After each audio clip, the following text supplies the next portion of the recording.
So at church this last Sunday, we were going over Lot and Sodom and Gomorrah. And one of the things that stood out to me was that of hospitality.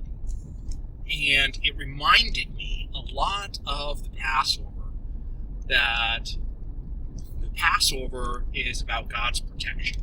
And Sodom and Gomorrah, Lot and Sodom and Gomorrah, point to and give hints to what's happening in Passover. See, Ezekiel tells us that the sin of Sodom and Gomorrah was basically that of inhospitality.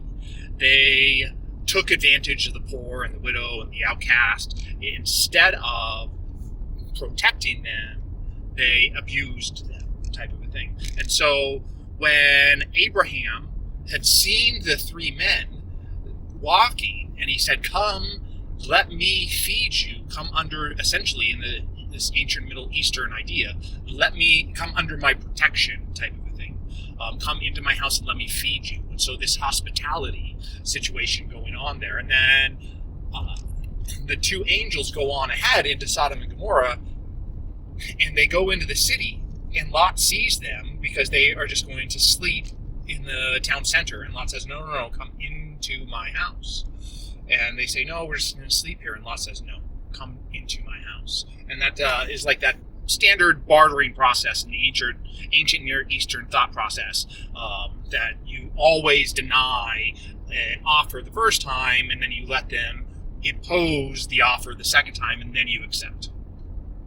And so Lot says, "Come under the protection of my house." And we see that when the men of Sodom come to the house, and they're trying to break down the door, and Lot says, No, do not do this. They have come under my roof. Or the Septuagint says, they have come under the beams of my roof.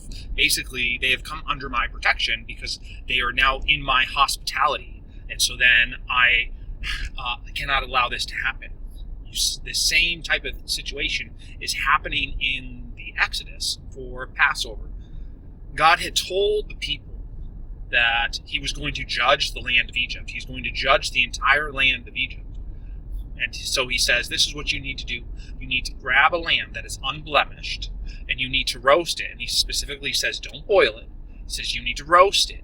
And then take the blood of this spotless lamb and put it on the doorposts. And then be in the house in the evening for when the destroyer comes. And then we are told that it is the Lord's Passover. And the word Passover there, its root is basically to like jump or bounce. And so what's happening is this idea of this bounce back, or like a bouncer at like a nightclub or something like that. Or the other way to be able to say it, which is the way that a lot of ways will say it, is protection. This is the Lord's Passover. This is the Lord's protection. And so what has happened? The people of Israel are realizing that they are coming under the hospitality of God. When they put the blood on the doorposts, they are transferring the house from the land of Egypt into God's domain. It is now a holy place. And where is the holy place? That is where God dwells. Thus making the house God's house. And it is now his hospitality that is protecting the people from the destroyer that is going to come. Same type of situation that is happening here in Sodom and Gomorrah with Lot, is that the angels have come under the hospitality of Lot, and Lot is trying to protect them. But in reality, what has happened is God is going to destroy Sodom and Gomorrah. So he takes the angels, take Lot by the hand, and drag him out of the city. Slightly different, though, in the Exodus. Instead of removing all of the people out of the land of Egypt, God just moves the house out of the land of Egypt, because the house is now holy ground, which does not exist in the land of Egypt. It exists in God's domain. And so when he says that I judge the entire land of Egypt, he is symbolically revealing to us that the houses are not in the land of Egypt, because you are now in God's house. One of the ways in which we understand this to be the case is because of the roasting of the meat, as opposed to the boiling of the meat. Because when you get later in Deuteronomy, Moses tells them that they are only supposed to boil the meat. They are not to roast it. Why? Because in the temple sacrifices, the roasting of the meat is always God's portion, And the boiling of the meat is always man's portion. And so on the very first Passover, when they're eating the lamb, they have found themselves in God's hospitality. Hence the roasted lamb, because this is God's portion that God is giving back to them. Just like Abraham had invited the men to come and he killed the calf, prepared the calf to be able to feed them, it is Abraham's calf that he is feeding the men. But in this case, since it is God's protection, God's Passover, it is God's food that he is sharing with the people. And so I wanted to talk about this once again because I had mentioned that the Passover was about fellowship with God in the last video. And you might have thought to yourself, wait, is the Passover about fellowship? Yes, because it is about God's hospitality. And hospitality is about fellowship. Hospitality is Abraham had the conversation with God and the two angels. Lot had the conversation with the two angels in his house. This is hospitality and coming under the protection of the family and becoming a part of God's family. And so this Passover celebration is not that the lamb died so that you don't have to die.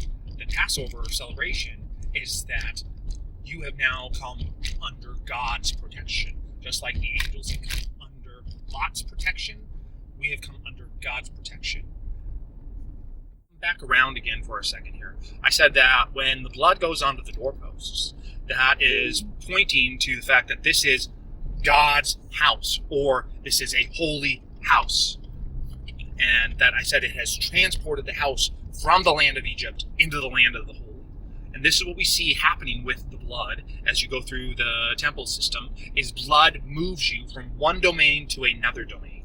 So when you come and you do the sacrifice because you are unclean, the blood does the transferring of unclean to clean, or it moves the priest when he is going to start doing his duties at the temple. It moves him from the common to the holy.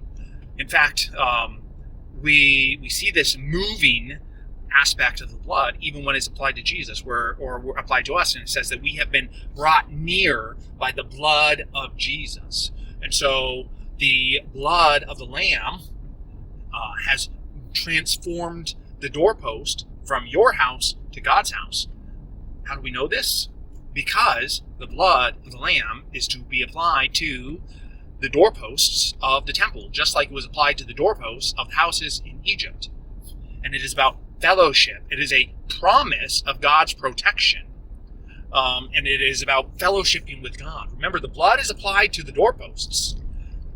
What else is applied to the doorposts? The Shema. The Shema where Moses says, "Hear, O Israel, the Lord our God, the Lord is one. You shall love the Lord your God with all your heart, with all your soul, with all your strength, with all your mind."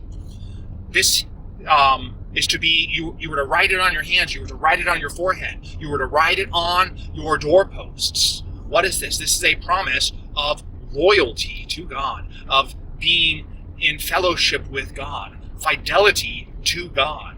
And so when you take the blood of the lamb and you apply it to the doorpost, you say, this is not my house. This is God's house. He is my God, and I am his people. This is the promise that God had given to Abraham. And he says, I will be God to you, and you will be my people. And so this is saying, God is my God. That's what it means when you put it on your hand, when you put it on your forehead. Those are the places in which you would mark for slavery or for loyalty. A master would mark their name on the person's forehead or on the hands to say, this is my property. Likewise, if you were to write the name of a God on your hand or on your forehead, you would say, this is my God. And you are relating in fellowship with them. And so applying the blood to the doorposts is saying that this is God's house. And the other thing about the blood is life. And so it is transferring from the realm of death into the realm of life. Leviticus tells us, for the life is in the blood. The blood, what does the blood do? The blood cleanses death away and brings life. And you are only allowed to use the blood in relation to the temple cult. You are not allowed to use the blood outside of that. In fact, if you try to use the blood outside of that, it classifies the killing of the animal as murder. Whereas if it is in the temple cult, then it takes what would be death and makes it life. Just like Jesus brought about life for us in his death. His death destroyed death and brought life. And so then now we get to also likewise end up with a life that is stronger than death, that is stronger than cancer, that is stronger than sickness, that is stronger than anything that life can put at us. God is creating in us a life that is stronger than the world itself. And so when you were going through cancer and you were struggling with the cancer as it is eating away at your body, and you get to say, I can do this because God's grace is sufficient for me. Because why? Because Jesus has a life that is stronger than death. Typically, everywhere else, death is stronger than life. But Jesus came and has brought a life that is stronger than death. And then he has healed us so that we can die to sin but live to righteousness. Now we have a life that is stronger than the circumstances around us. In fact, Jesus says, I have come so that you might have life and have it abundantly. And so when we look back to the Passover, this is saying, I know where my hope is. My promise is that I will get to dwell in the house of God forever. And so you do the sacrifice every year, only you're boiling it, not grilling it. You are boiling it because you are not yet fully in the house of God. The promise will happen because it has happened in the past where you did have fellowship with God in his house. The promise will happen again in the future fully, just like Hebrews says, that we have a Sabbath that is not yet fulfilled but is coming. Therefore, let us strive to enter that rest. And so this is what I was thinking about when we were going through Sodom and Gomorrah, that has all these hints and pieces of the truth that we end up seeing in Passover, which then gets fulfilled in Jesus, which we one day will abide in the house of God forever, eating the wedding feast of the Lamb.